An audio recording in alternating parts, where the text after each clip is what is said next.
You know that my partner, Cris Carter, likes to present himself in a certain light. Walter Payton, Man of the Year, Hall of Famer, Mr. Professional. You do know that's my dear friend. I understand. It's my dear friend as well.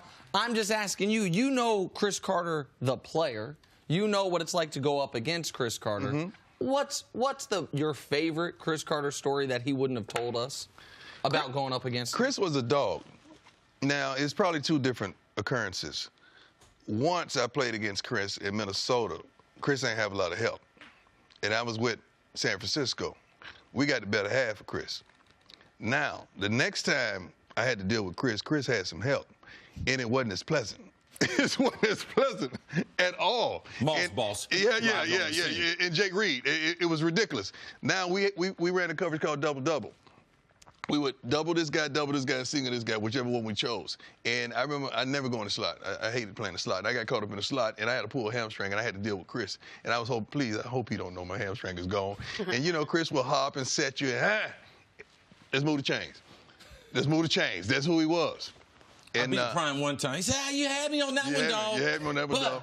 You don't know if the quarterback would have thrown it. I still might have picked it. I was like, leave me alone. Prime is not a guy that's going to talk a lot to you. Like, he'll shake your hand before the game, and then after the game, you're saying the prayer. That's the next time That's the misconception. I never talked. I never talked to my opponent. I would never degrade him, badmouth him. I would never say anything negative to my opponent. Never in my life. So that's where, right before the segment started, Cris said that I compared Jalen to you. And I was like, no. I wasn't saying the player. I wasn't saying he's at that level. But when we were talking about Jalen doing those interviews, being outspoken, Cris said, who else does this? Who else has done it? And I said, and been successful. And been successful. And I said, man, Deion was pretty outspoken. Well, I talked about me. Yes, that's the difference of what you do. Me and my money. That's right. That's what Prime talks about. I talked about me. I never talked about my opponent, the team I was playing, the quarterbacks, or whatsoever. I've never done that in my life. How come? Because I had too much respect for him and his hustle and his grind and where he came from to really down him and degrade him. He's a professional athlete.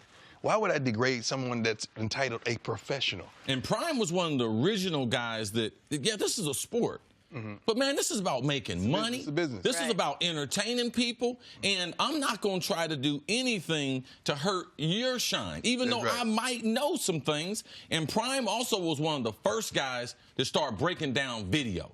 Like, he had a teammate that told me. I said, man, what does he do to get ready? He said, man, he gets all your routes locked in. He's getting dressed. He got his uniform all laid out, the socks and everything. And he's watching every route that you run and thinking about, I'm going to look pretty, but I'm also going to be studying the opponent. So there's two misconceptions about prime time, which I believe, and I always say this on TV. I've been on TV 16 straight years. The best DB to ever play. Two misconceptions, that he talked trash, and the other one was that, man, that he wasn't physical. True. All those are myths. Those are myths. You can't play bump and run and not be physical. Right. All right, so we brought up Jalen Ramsey. Let's start there. Ramsey had a lot to say before the season started, and suddenly the Jaguars are 3-4. Their defense isn't playing as stellar as they had been. Their offense, forget Blake Bortles, is another story entirely. What do you think about what's happening in Jacksonville right now? Jalen said something very profound in his locker. He said, ain't nobody going to say nothing. We're going to act like we don't know what time it is. What he's really saying is, you know darn well this quarterback is his problem. How can we act like this and sugarcoat this foolishness? And you done paid this man $18 million, and we're still in the same situation. We don't have the defense to overcome adversity as we did last year, because the defense started smelling themselves in the offseason. Everybody got a little cocky. Everybody got a little flamboyant. Everybody got a little arrogant, and they're not the same defensive team up front. They're not provoking the turnovers as well. I love what Jalen brings to the table. I also had to check Jalen last week. I said, ain't no fun when the rabbit got the gun, huh? Yeah. So you can't be this. And then when you lose it, you want to be that. Right. Or you got to stand up at your locker, baby, and deliver. That's what a leader is. That's what this man was. Win or lose, you got to sit up here and sing the same song. Because he got to his locker last year, and he answered last week, and he answered every question with, I don't know. Right. I don't know. But yet he had a lot to say. So you don't have a problem with him calling out other players at the beginning of the year? That's who he is. I don't have a problem with someone being who they are. Now, Prime, I know that's not who I am. Okay, wait. But that's who he is. Okay, Prime. I know that's not you, but I know Jalen. Jalen's like one of your kids. Yes, he is. What do you tell Jalen? Because you can't change that. How do you tell him to be better at being himself? What have you advice you given? Because I know, Prime, you spend time with these kids. Yeah, Jalen is... No Hall of Famer has more connections to current players and are involved in their day-to-day life than Deion Sanders. There's no player that has a Rolodex of high school, college, and professional players like Deion Sanders. What are you telling Jalen? First of all, tell Jalen why. I want to know why. Because I like to understand the method behind the madness. Now, when we could understand why, now let's get the because. And this is not the way. Sometimes we start living for people and not being who we really are. Sometimes we want to please people and we want the hand claps of people, and we negate who we really are and how we were raised because everybody's clapping now. And that's not the necessary, and that's not protocol to where he wants to go. Because the social media could provoke us to do some crazy things in this country just for the likes. Sure. Do you think some of that is Chris made a big point about the transformation of Odell Beckham from when he was drafted, and I mean, Chris just did a side-by-side picture of it, just visually, when he was drafted to where he is now. That's a good one. Do you think some of that is the amazing instantaneous fame that came with the one spectacular play to go along with a really great first 2.5, 3 seasons in the league, really first 3 seasons before the injury, that all of a sudden it was almost too much too quick for him? You could say that. But at some point, first of all, we all like to be liked. We all like to be appreciated. We all like to be loved. And now social media gives you that instantaneously. So you could be ignorant, you could be adolescent, and you still getting that. So who's going to check you? Tell me one person in that locker room is going to check him. Who's in that locker room is going to check Jalen? Who's going to do that? These guys are propelled to be the leaders of those teams, of those communities, of this generation, man, and it ain't no checking them. So that's a lonely place. Was there someone to check you? Yes. Guy name was Jamie Dukes, first of all. He went to Florida State with me. Oh, yeah. And, yeah, he's my big brother. He was at Florida State with me, and we went to Atlanta together. Why is that important, Prime? Even because, man, Prime was awesome. Like, from college, spectacular. Why was that important to have someone like Dukes in your life? And I just believe to this day, you still got people like Jamie Dukes in your life. Just got off the phone last week in Atlanta. I mean, man, you got to have a compass, man, because sometimes we get off. We get misguided, man. And I can't see everything. I can't do it. I can't see everything I need to see at this age and stage of my life. And it's very important for these guys like Odell and some of these guys, Pat P., some of these guys all amongst the league. And I reach out to them all the time. Deshaun. I reach out to Deshaun and say, Deshaun hey, Jackson. yeah, Deshaun Watson. Okay. Yeah. Like, man, look, man, this. Do you see Tom Brady in the middle of the field at the end of the game exchanging jerseys? Nope. So why are you doing it? You at a whole nother level, my man. This ain't it. You don't go to battle with another man, then you sit up there and switch jerseys at the end of the battle. After he just did me, I did him. You think we gonna sit in the middle field and change jerseys? That was not gonna happen in our generation. No. That was not gonna happen. I can't stand that. And that's across all sports at this point, I can't stand it. All right, Deion, let's talk about your former team, the Cowboys. It's a little bit of a head-scratcher what's been going on with them. We tried to figure out, is it Dak? Is it Dak's lack of offensive weapons? So now they go out and they get Amari Cooper. How much is that going to help Dak Prescott, and where can this team go now? Getting Amari Cooper is a consent that I was wrong in the draft, that I didn't get Calvin Ridley. Let's just tackle that. That's number one. I was wrong. I made a mistake. I made a mistake, so I'm going to tone to it. Now, at the same time, when you got Ridley, Dez probably threw his phone because he understood that was it. It's over in Dallas. There ain't no coming back. Number two, Calvin Ridley hadn't. Amari Cooper hadn't been a 1 in the last 2 years. And you gave up a 1. No one else was even offering a 1. And you give up a 1? That wasn't the ticket. It helps Dak. It helps this offense. But is it the long-term solution if he can play like a 1? Yes. But if he can't, no. Prime, there seems to be, now I know Amari. Amari is totally different than most of the guys that we know who are ones. I just believe that sometimes the talent is not developed, and the lack of him going to Alabama from South Florida, he wanted coach. Right. And we thought that he was going to be on that arc with Larry Fitzgerald, Calvin Johnston, because he had that non-diva mentality. Help us try to explain, because I try to tell Nick, I don't believe they coached him up. I believe also from a concentration standpoint, he doesn't have that. He hasn't matured as a receiver. That's why he has the drops and have good hands. What have you seen from Amari the last year and a half? Inconsistency, no confidence. Really, they don't understand who he is, I feel like, and how to use him, because there's no way. You got a bona fide quarterback. You got a dog. So you should be, your numbers should be suffice when you have that intangible. You have an offense that can get the ball down the field, and you're not getting it done. And it's not like you're out there by yourself. They've always had help with him, so they always had a Robin. Every Batman need a Robin. And they've always had that. The problem is he started being Robin and not Batman. So what do you make of what's happening in Oakland? You clearly like Derek Carr from your comments. Love him. They're the worst team. There's fewest wins in football.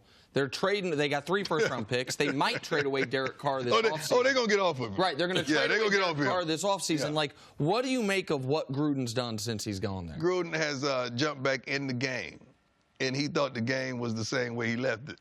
And it's not like that anymore. See, it's something when you're doing television and you sitting right there and you talking to all the people, getting informative, the information and all that, you think, I got this. No, dog. This is a whole new game, and guess what? This is a whole new kid out there. Yes. See, that's the thing. That's what worries me about whole the new draft kid. picks. He got the picks, but man, what are you gonna do with him? What you gonna do with him? You got you're messing up the hope and the thought process in what you're doing. You got a 10-year deal, so you're comfortable. I could take my time. I could bake this cake the way I want to make it. But the impatient a lot of folks in Oakland and consequently Las Vegas are going to be impatient with Gruden, and it's going to happen. So now he's just bad himself. He surrendered to the season right now. He said, I give. Well, you got me. All right, you got me. So let's start unloading some of this stuff. So now I can get my butt kicked and nobody say nothing. Right, let's go to L. Bell. What do you expect? When do you expect him to show up? Prime, he's doing stuff that we've never seen. Now, I'm a fan of a guy getting his money. Right. I've tried to be a fan of L. Bell. But I told you, I said, listen, I'm tired of it. I'm tired of it. I'm sick of going back and forth because I don't know what he's going to do, and I don't know what the end game for him is. That's the problem. We don't know what the end game, like what you trying to do. I can't support something I don't know, Prime. First and foremost, how you leaving your money out there? Don't you have bills? And I'm pretty sure you ain't playing. Prime, I know your family. You know my family. You ain't playing for we this. ain't got no inheritance. Right. I can't leave $8 million out there. You can't make that up. So I don't understand his end game, the thought process. I don't understand the plan. Even if I saw a glimpse of the plan, maybe I could ride with you.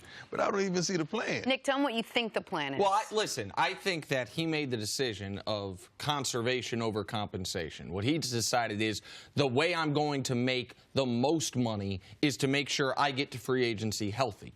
We all assumed that meant he would show up by week 10 because that's when, if he doesn't show up by week 10, they could franchise him again next year.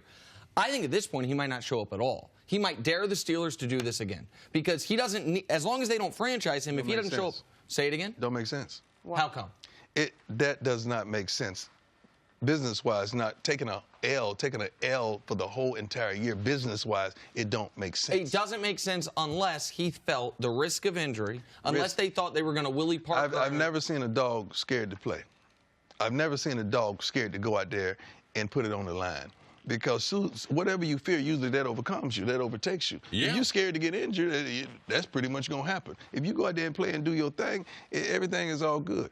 I've never seen a dog with that fear factor. So I'm going to put you on the spot here. Last week, Bill Belichick was asked about Lawrence Taylor, or Khalil Mack versus Lawrence Taylor, and it got us almost on an impromptu discussion about Lawrence Taylor and about the greatest players to ever play this game.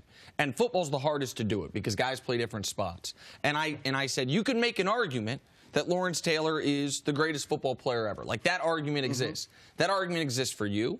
It exists for Jerry Rice. It exists for Jim Brown, Brady. There's a few guys I'm probably leaving out. Some of those, Barry Sanders. Do you have, if we did the cliche Mount Rushmore, do you have 4 faces that immediately come to mind? I don't. And why?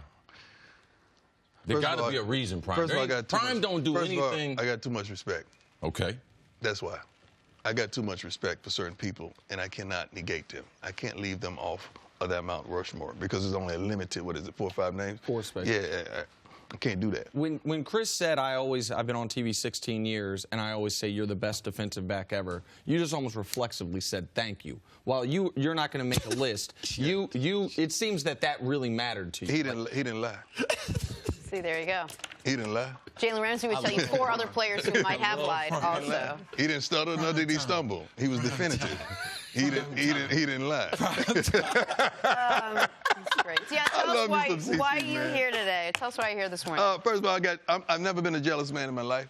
Never. I've always been for the other man. But when I saw Urlacher's head, I got jealous. I looked at another man's head and got jealous. I was like, that man was bald. I don't even remember him with hair.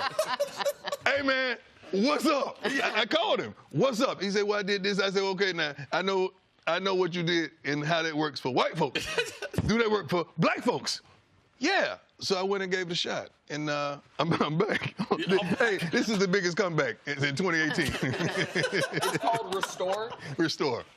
That's great. Yeah. I went to Chicago and got the process done, and I've been happy ever since. It shaved multiple years off my life.